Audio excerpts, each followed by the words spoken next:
चलिए भी नमस्कार। हम भोजपुरी गायक विकास बरसतिया कैसन बने रहो सभी हमके आसन पूर्ण विश्वास बगे रहो सब जिंदगी में खुश होकर और स्वस्थ होगा।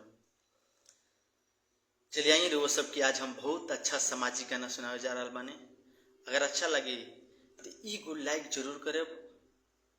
और कमेंट करके बताएं कि हमारा गाना कैसे लगा। चलिए आई नमस्कार।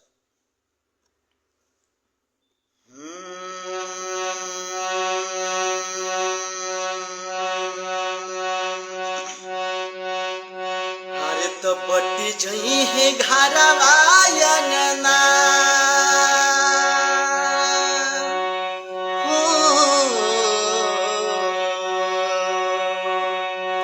आज बटी जई है घरवायना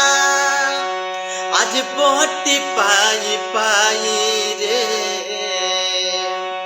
अरे बटी जई है घरवायना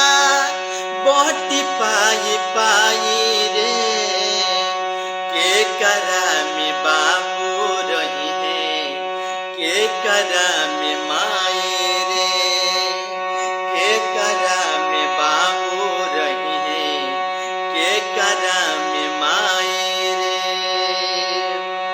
बड़ बेटा बाप के होला छोट बेटा माई के मझिला के राखी यही बात बताई के बड़ा बेटा बाप के होला छोट बेटा माई के मझिला के राखी यही बात बताई के तो के करा के लेके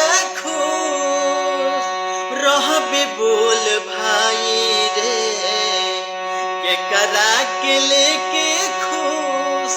रहबे बोल भाई रे के करा में बाबू रही है के करा में